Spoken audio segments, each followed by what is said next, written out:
You mentioned the last couple of days that you do have a plan, and I think many of us are familiar already with the plan that was disclosed on the 31st of January. Could you share some of that with us? Yes, we've done a number of presentments to the public and to the government around the world. The first one was the declaration. Well, the declaration was sent out and approved by everyone and signed and presented on our first present was on the 30th of March. Actually, it was presented to the public prior to that to be signed by the juries, by the people of the states. And then it was presented to the government on the 30th of March. That was our original declaration. That's when we were the RAP, Restore America plan. Well, the Restore America plan basically has evolved into Restored America because we completed the task that the plan needed to complete. And we moved on into Restored America and with a government. And that government structure was completed this last weekend, and it's been a process to bring it about. There's not really a guidebook or a textbook on how do you build a government.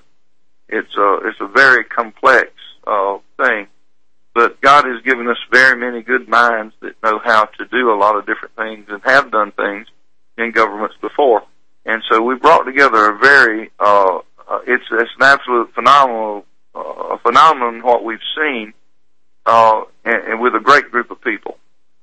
This is a very simple plan to fix America, and it will work. It has been reviewed at the highest levels inside Washington. They even say it'll work, and we have much support. But we have the support of the majority of the people who work for the corporation because they know that their job is in jeopardy, and they may not even have a paycheck in the very near future because the corporation is bankrupt and insolvent, has no cash, has no collateral, has no capital, has no credibility or no credit. And a corporation in the position that the United States Corporation in Washington is in cannot survive. No, it never has been done in history, and it's not going to be done this time. They are going down. When I'm watching these foreclosures take place, here's just one example, and this ties in, I think, to one of the promises that was made when the RAP began was foreclosures. It looks like, as you mentioned, these corporations are so bankrupt and so insolvent that they're happy to participate in stealing people's homes by an act of foreclosure. Those initial notes when the husband and wife they promised to pay for 30 years are paid off within the first 3 days. Of course, the banks know that people don't know that. And so when a foreclosure occurs, it is an act of theft. And the banks know it. And many politicians know it. And could that be a measure of funding their insolvency? Yes, absolutely. They're stealing everything they can. They know it's going down, and they're stealing money from every aspect that they can get it. It's being transferred into private accounts across the world, and by many of your politicians are involved in these things and get big payoffs for allowing it to happen, even though they know it's unlawful and it's unconscionable to allow the people's homes to be taken away from them through a theft. But they're being done. That's the reason. That's one of many reasons that Washington is over. The people are fed up with Washington. When we stood up on the 30th of March, that was pretty much the death knell to the corporation. The bottom line is that we took away the collateral that they were working on, because the only way they could do that in this legal system that they created in Washington back in 1868 through 1871, the only way they can operate is on the consent of the people. But the people were deceived. They didn't get our proper consent, so they created a legal system where they could use what is known as your implied consent. And implied consent in the law works like this. If you don't say no, it must be okay.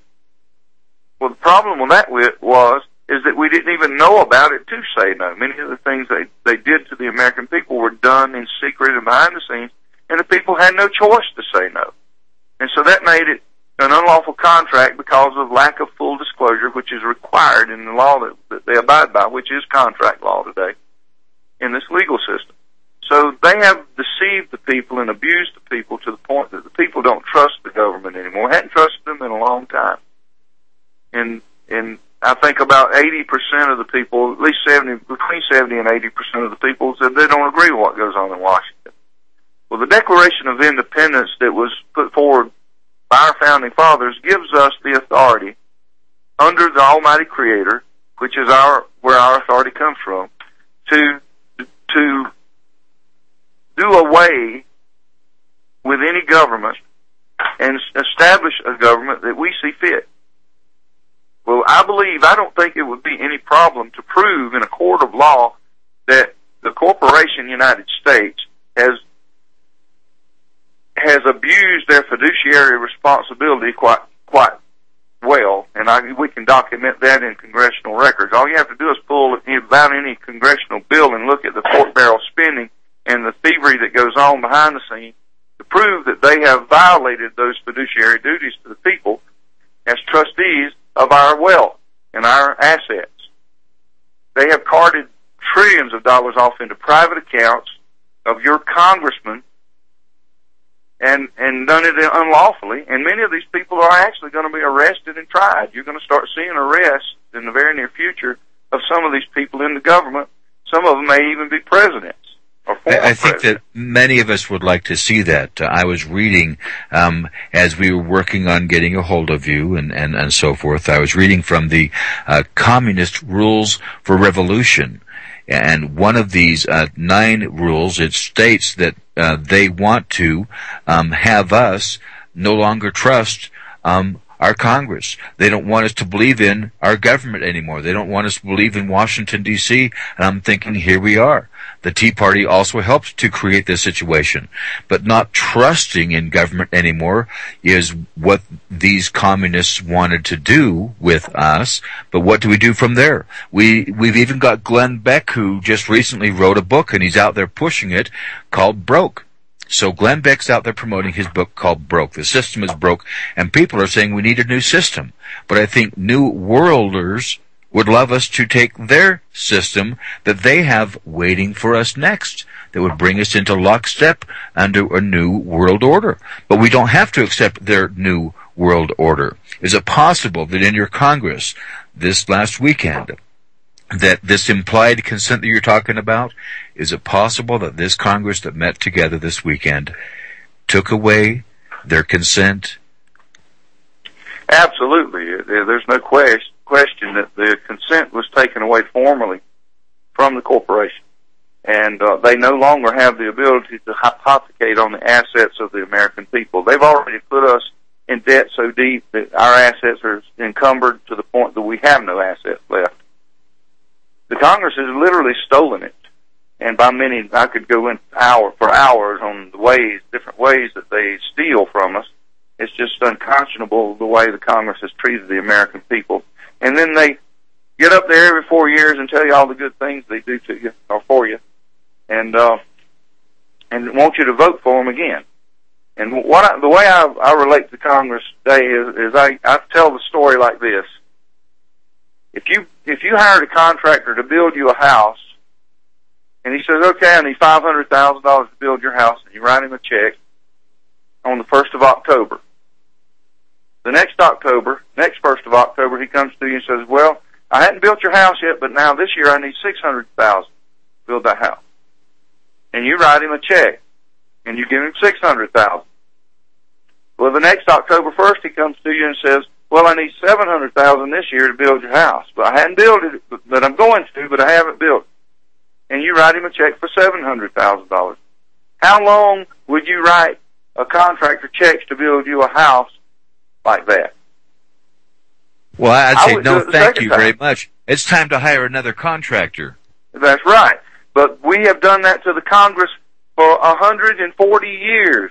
We have given them more money every year. Every year they increase it. And yet they have not built the house that they promised. They said they were going to build a government all by and for the people. But Congress didn't do that. But they charge us every year to do it again. When are we going to catch on, folks? Washington cannot be fixed. Washington is over. and it cannot be fixed. It will never be fixed because it was created in deception from the beginning, and it will never be anything but deception. So, and I applaud Glenn Beck's efforts and the Tea Party's efforts, but they're trying to fix a boat that has a bad keel and bad timbers. It can't be fixed. It will sink. It's going to sink. And we have to be there to launch the new vessel. That's what we're doing. We have built a new vessel, and it's being launched. And the people that are on that ship can come get on our ship. And they'll be treated. We will save them. We will bring them on board. We'll treat them like brothers. We will give them forgiveness for those that have abused us, because we have a policy of peace and forgiveness. We just want to see America strong and giving back to the people, and have a government all fighting for the people. And that's what we have done, and that's what we're going to do. My mom's father, before he passed away, he was in his early 90s, and he's out of Boston. I had a chance to go back and see him, and there in the Boston area, they've been working on the highways for years and years, just like you described. And all of a sudden, it's 2 or 3 times more the price than it was. They've got this great big sign: Rome was not built in a day. If it was, we would have hired their contractor. We'll be right back. This is RPM.